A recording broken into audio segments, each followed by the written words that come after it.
Good evening. I'd like to call a Government Operations Committee for Monday, November 7th, 2022. Got a roll call, please? Weber? Present. Calamaris? Yes. Payleitner? Here. Bongard? Here. Bancroft? Here. Lencioni? Petrola? Here. Wirball? Here. Bessner? Here. Thank you.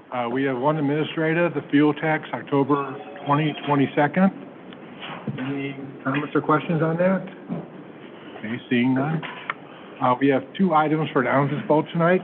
Can I have a motion and a second, please? So moved. Second. Moved by Dave, second by Paul. Roll call, please.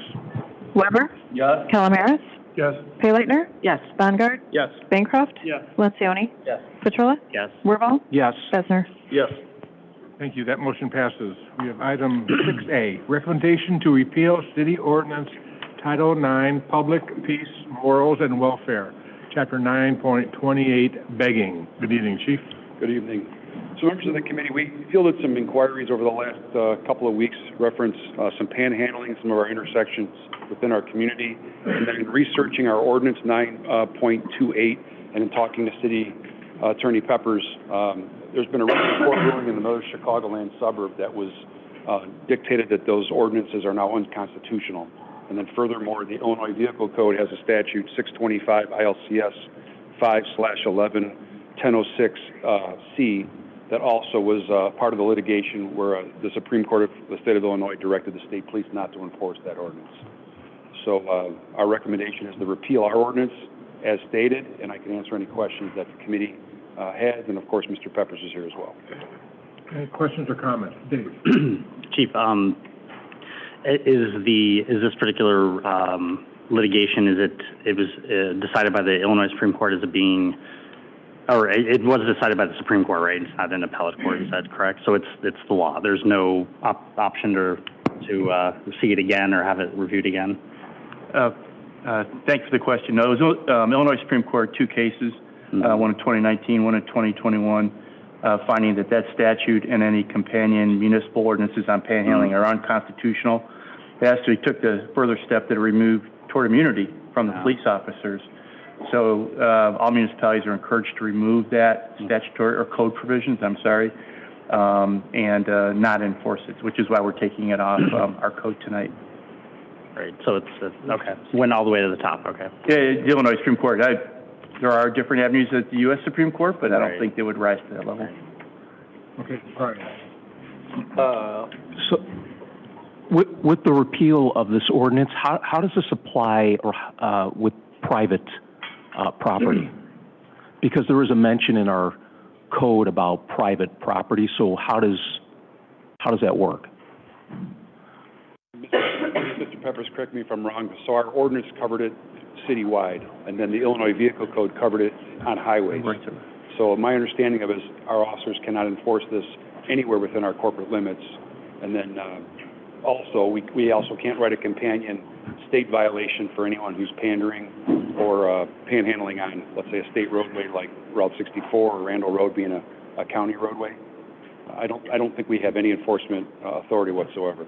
Your enforcement authority would not be under panhandling or in our archaic statute begging, but you would have no trespassing. So it's all trespassing? Right. Okay. There are other alternatives, like blocking the right-of-way is a different issue, assault, so there are different avenues for the police to enforce, whether it's on the right-of-way or private property, the activity, but it does not fall under just panhandling or begging. Okay. Thank you. Paul? Nick, you had mentioned something about the limiting tort immunity for police officers. Was that in connection to this? One of the cases, yes. So it was only this would be these actions would nullify somebody's tort immunity, but only in this sense. Is that what you're saying? Well, the case was limited to panhandling, but yes. Okay, cool. Yeah. Thank you. Right. Any other questions? Yes. I'm sorry, what was the other community? Downers Grove was the community that was subject to the litigation. And then the state police was the second filing. Yeah, I think it was Downers Grove and state police jointly were in that lawsuit. I forgot who the first one was, but yeah. Sorry. Oh, sorry. So in your opinion, this change, ultimately, how does it make your department's job?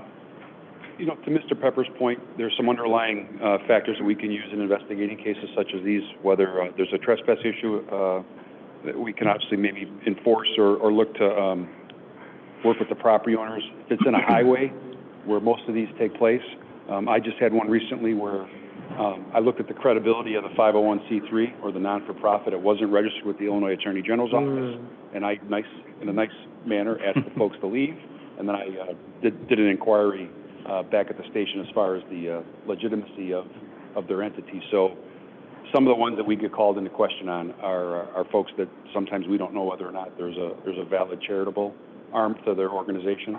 So I think we still have that authority to maybe inquire into that, but as far as enforcing begging or panhandling on the roadway, per this court decision, we can't enforce that ordinance or state violation. Okay. Hold on. Mm-hmm. Steve? Question. So currently, so basically, so you can pull somebody over that doesn't have, say, a tail light that's out for a safety reason, right? And that's enforceable. But if someone's literally walking on the street in traffic, panhandling, there's nothing you can do about that? Maybe I can, the panhandling activity is what's constitutionally protected. Right. The walking in the middle of the right-of-way may be endangering the public, you know, then you have a different opportunity perhaps to address that conduct. But what was at issue was just the unconstitutional charging of people for panhandling. So as I say, there are other avenues for the police. Thank you. Okay. Rita? Yeah, you might have touched on this, Chief, but right now, I know we have, which, you know, I have to remind my neighbors of, we have an ordinance that if you're going door to door, you have to have an ID that they get from. Yes. So would that still apply if they were, you know, on a public sidewalk, or no? That's just going door to door? Our soliciting ordinance requires them to register with the city. We identify them with a placard with their picture on it. They go through a background with the police department. Residents do have the option to post no soliciting on their front door or, you know, their entranceway. But as far as begging or panhandling, I believe this is maybe touching upon two separate areas. If Mr. Peppers wants to opine on that. Well, I mean, whether they're soliciting in the public right-of-way and the walkway, that's, you know, could be constitutionally panhandling. If you think about it, they just happen to be a 501c3, right? You know, the remedy that you might be talking about is on private property. You just have to post it for no solicitation. Okay. I just understood that the idea was to protect the citizens, knowing like it was a legit organization or whatever. So. Yeah, that's not what this is about. This is panhandling. Yeah, we definitely have safeguards for the soliciting door to door, but those that maybe stand out in the community at a roadway or at a parking lot, per the tenets of this, it's not enforceable. Okay, thank you. Any other questions from the council? Sorry, just one more. Yes, Dave. Nick, you mentioned it was recommended that municipalities are recommended to change this. Who is that? Was that from the court itself or from IML or? No, it's IML. The first level recommendation, you know, the first case came down in I think it was Springfield actually, and then 21 was Downers Grove, and a lot of, well, the police department I know just wasn't enforcing what was on the books. And then the further recommendation be just take it off your books now. Don't even have it there. Don't even open yourself up to a charge in case somebody makes an impermissible charge. So that's why we're taking it off the books now.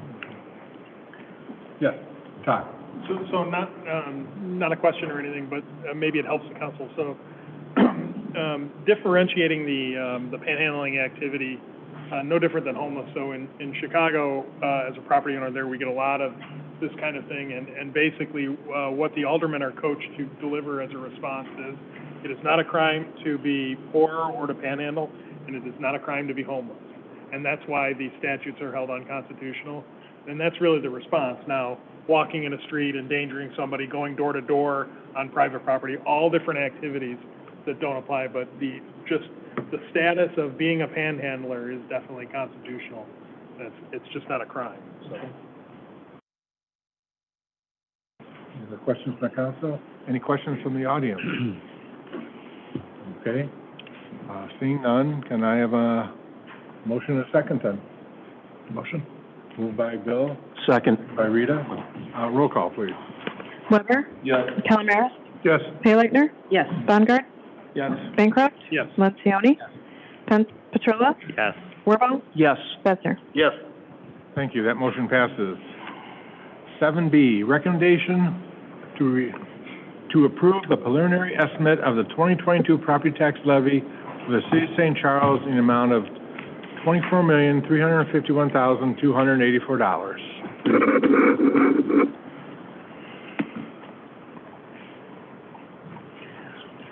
All right, good evening. Thank you, committee members. Tonight, we have a short presentation regarding the 2022 property tax levy estimate for the city. As the council committee is aware, the city is required to prepare a preliminary estimate of property taxes for the upcoming year. This estimate becomes the basis for a truth in taxation publication later this month. Tonight is only an estimate. We're not actually approving a tax levy. We're approving an estimate strictly for the purpose of truth in taxation. As a reminder, property taxes comprise about 25% of all general fund revenues, so they are a key revenue source for funding core city services like police protection, fire protection, and public works. This is last year's 2021 levy summary, and as you can see, the components of the city's tax levy is broken out into two main components. One we call general purpose, which includes the corporate, fire protection, police protection, and mental health board. Those components levied last year totaled $7,270,530. The other two components of that levy are police and fire pension required funding per the annual actuarial evaluations. Those amounts totaled $6,450,970 last year. Combined, those two amounts equal $13,721,500. And if you added the village's general obligation annual debt service to service that debt, that was $10,855,111. As the committee is aware, the city annually abates all of that GO debt, annual debt service, so that is paid separately from general fund revenues, such and TIF revenues, water, sewer, and electric revenues. But the total initial levy was just under, well, $24.5 million. So as we were putting together the recommendation for this year's tax levy estimate, one of the main considerations that was considered was the increases in police and fire pension funding. As the council is aware, we have our annual actuarial evaluation for police and fire, and for various reasons such as updates to mortality, retirement, disability, and other assumptions, as well as investment returns, we had increases in those specific components of our tax levy up to the tune of $300,164 for police pension and $139,205 for fire pension. The city has a commitment of to fully fund at 100% those specific police and fire pension funds by 2040, which is 18 years remaining on that amortization. There are various reasons as far as the investment returns. Last year was a tough year for the pension funds, but we do amortize those investment return gains and losses over 5 years, so that does smooth those out over that 5-year window. So when you're looking at strictly just the police and fire pension funding component of the tax levy, that was a total of $439,369, and that gets us to a 3.2% increase over last year's base amount. Some other considerations were that the mental health board funding historically has been set at about 4 cents of the total property tax rate. So when we looked at that rate, and we were trying to be consistent with that, we looked at increasing that to $635,000 for next year. We also took into account that last year we did have a 4.99% total levy increase on the property tax side. That plus increases in sales tax revenue and other revenues helped the city pass a balanced budget last year, and that really helped both our current year and next year's short-term fiscal outlook. We still have a lot of ongoing operating and capital needs out there, and that was something we also took into consideration as we were coming up with this recommended estimate. So when we take all those components together, the recommendation for the tax levy estimate is 3.39% more than last year's operating amount. That would be $464,783, increase to $14,186.283, essentially what we call a maintenance levy. We want to maintain certain components of the levy flat while taking into account the required police and fire pension funding, as well as a small increase for mental health board funding. This just shows the various components of last year's 2021 extension and the proposed 2022 extension. You can see the chart on the right. Essentially, this levy would keep the corporate fire protection and police protection components of the tax levy flat, while accounting for required increases in police and fire pension funding, as well as a small increase on the mental health board side. This chart was included in the packet. I'm including it here just to illustrate the total property tax extensions over the last 8 years. On the operating side, you can see they've increased from roughly $12 million to $14.1 million. When you break those components down between pension for police and fire pension funding and then everything else, you can see that the pension funding purposes have eaten up a greater share of that total operating tax levy over the last 8 years, resulting in a decrease of what's left over to fund general core village services. And that's one of the reasons why we're recommending this maintenance levy, so we try and at least maintain those flat dollar amounts on the operating side from last year to next year. Some other things to note about this estimate. The 2022 EAV estimated increase from Kane County is roughly 6%. This will be the 8th consecutive year that the equalized assessed valuation of the city has increased. There is roughly $7.8 million in new construction value according to Kane County. That's roughly $24 million fair cash value construction over the last year. So those are really good numbers to see.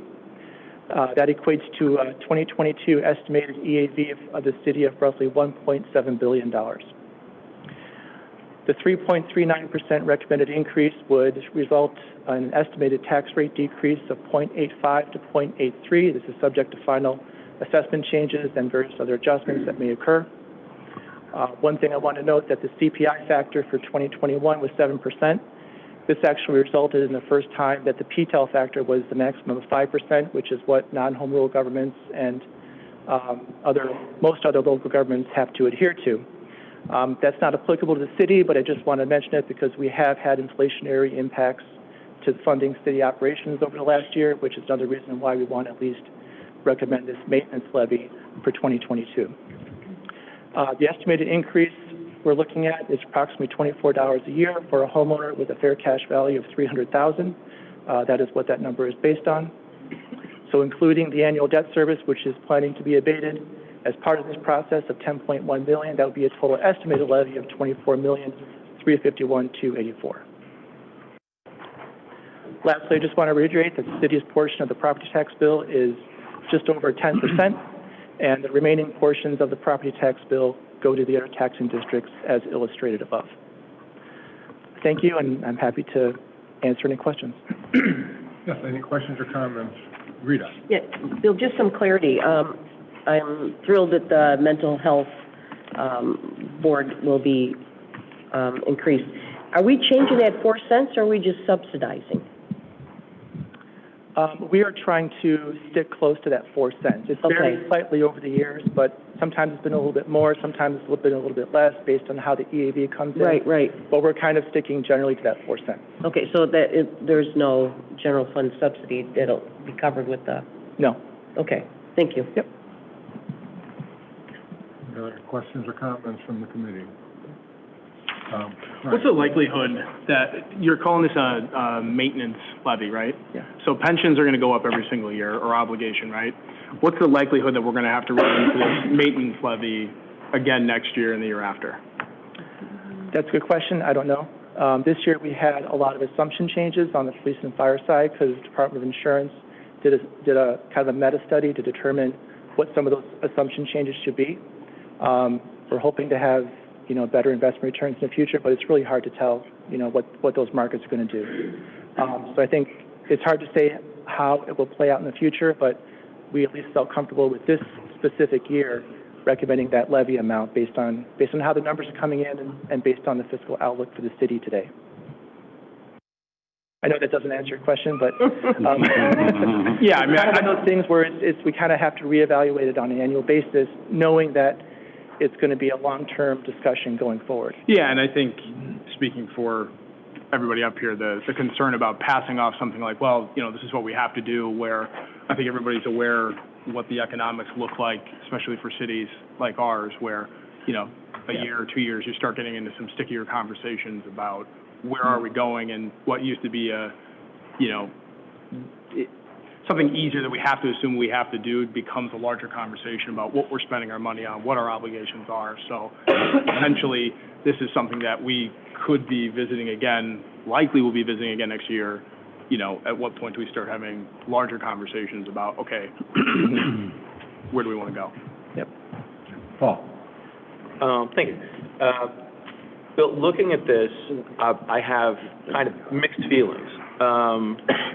First of all, I got to give credit up, you know, first off, that when you take a look that there is an increase in dollars, it's actually a decrease in the rate, which I think is incredibly responsible. However, you cannot look past, you know, how over the last 10 years our pensions have been increasing.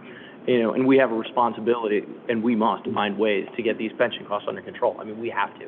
You know, this is, I don't see how they're going to stop growing, and it's untenable in the future. So, although I'm glad that, you know, we've been able to decrease the rate, I want to have some kind of forecast of hope in the future, and I look to you and staff to kind of lead the way to that, because it can't go in perpetuity like this. I mean, the amount of work that it takes to continue to operate, you know, in an advancing cost environment, you know, and give, you know, and constantly, you know, take away from the money that it costs to run the city today. You know, I appreciate all the work that's been done in the past, but we're paying for things that we don't get service for anymore. And I don't know where the plan is. I look to you guys, but I just want to make that point very much that we have to have a plan at some point, you know, at some point soon. So today I definitely support what you've done. I think it's a noble effort, but it won't do in the future. Okay. Yeah, it's definitely a long-term discussion and different things that can be discussed long-term, but your point's well taken. Thank you. Yes, Dave? Kind of dovetailing with what Paul said, and I do agree with his sentiment. So hypothetically, as we look, you know, our planning in the future, obviously keeping some of our debt under control and paying it off and reducing that debt since we abate it. I mean, that's, in your opinion, that's one mechanism to, we essentially keep more of we're abating less, right? So more of the levy would remain for operating purposes. Is that a tactic that you would agree is a way to try to curb some of these? We're not abating anything less than we did in prior years. We're still fully abating the entire debt service for all the general obligation bonds. But as that reduces, I mean, that's less that we're keeping more of what's levied, right, and abating. No, that's why I was focusing on the operating side a little bit and not confusing the total amounts with that piece, because it gets fully abated anyway. Okay. That's why I was focusing just on that operating piece, if that makes sense. Got it. Yes. No. But again, I'll echo what Paul's saying. I mean, and what Alderman Bongard is saying as well. I mean, when's the line going to be drawn in the sand, if you will? So difficult. The city engaged in with some good actuarial consultants this year, so I imagine those are some conversations that we'll continue to have. Okay, any other questions from the council? Any questions from the audience on this issue? Okay, seeing none, so can I have a motion and a second, please? Move for approval. Second. Moved by Todd, second by Ryan. Roll call, please. Weber? Yes. Calamaris? Yes. Fayleitner? Yes. Bongard? Yes. Bancroft? Yes. Lencioni? Yes. Petrola? No. Wirbal? No. Besser? Yes. Motion passes, thank you.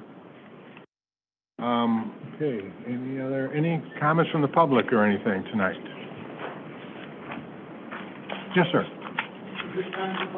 Yes, it is. It's time for public comment, sir.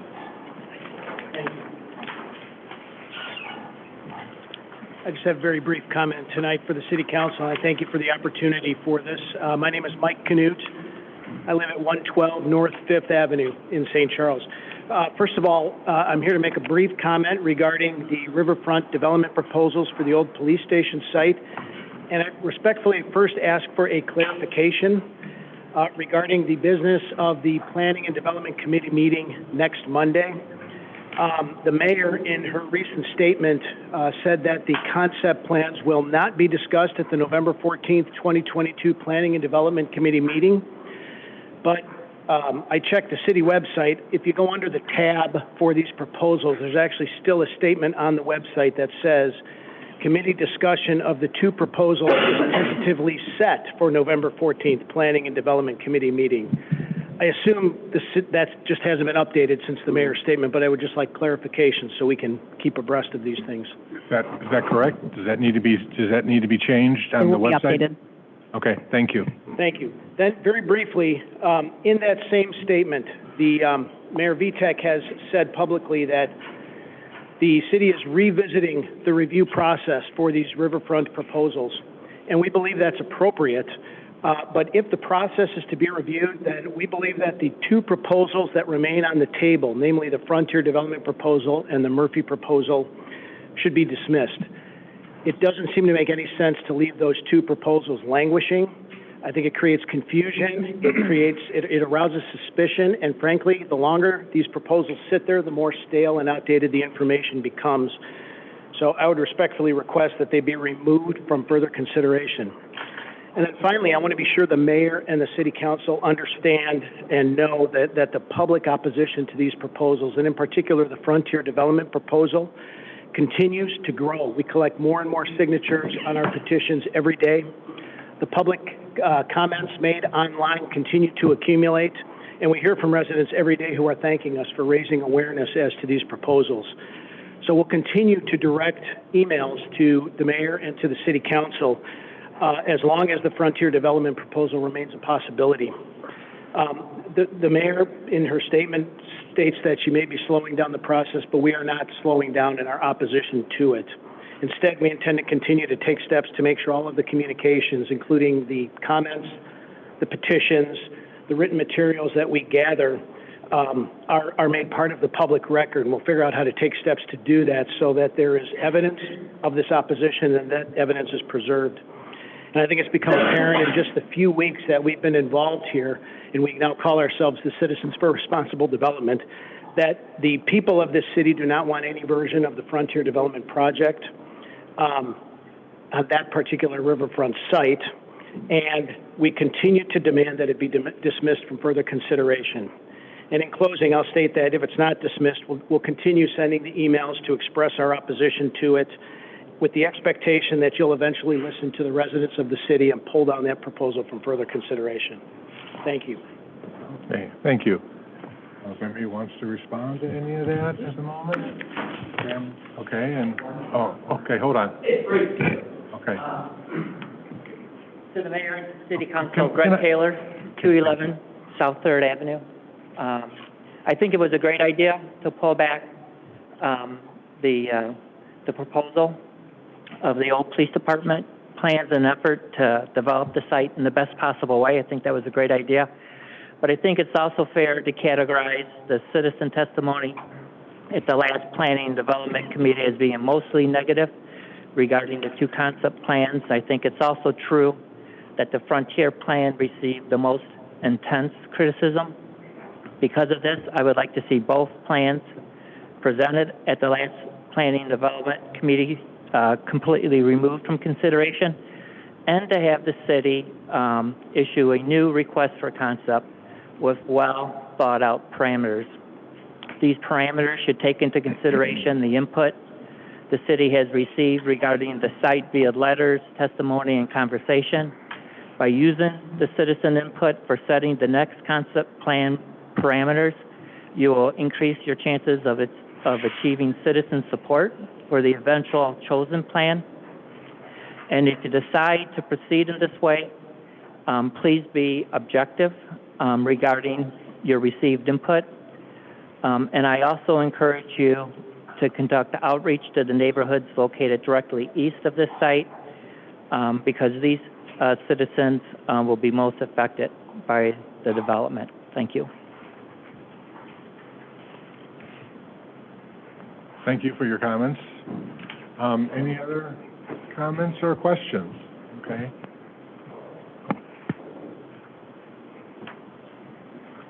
My name is Paul McMahon. I live at 3rd Avenue in Chestnut, so similarly on the police station site. So the mayor said that they're going to reconsider it and shelve it for the time being. But the questions are, what's being reconsidered? Is it just these two proposals? Or because neither of the two proposals currently, they violate the RFQ, violate the comprehensive plan. So the question is, will the mayor or any of you folks tell us that you're opening the process to other considerations? And we'll be back next week to hear planning and development, because if you're going to tell us that you're shelving it, that's fine, except for we're all curious what you're reconsidering in these next three months. Thank you. Thank you. Well, thank you for your comments. I'm sure we will take all that under advisement, and we shall go from there. I don't have an answer for you right now. Okay, any other questions or comments? Yes, sir. You don't have questions, you don't have to answer now, but you'll read an answer, like by next week, in the planning and development meeting. It's not going to be a topic at the planning and development meeting on the 14th. Thank you. Okay. But you're still welcome to attend the meeting if you wish. Okay, any other questions or comments? Okay, seeing none, can I have a motion to adjourn? So move. Moved by Brian, second by Bill. Roll call, please. Weber? Yes. Calamaris? Yes. Payleitner? Yes. Bongartz? Yes. Bancroft? Yes. Lencioni? Yes. Petrola? Yeah. Wirball? Yes. Besser? Yes. Thank you. That motion passes. We are adjourned. Fun in Vegas. That is a postcard, Ryan. See you around Thanksgiving. Maybe not. Maybe I'll hit the big ticket. Just stay out there. By your lottery ticket? I did not. Why even?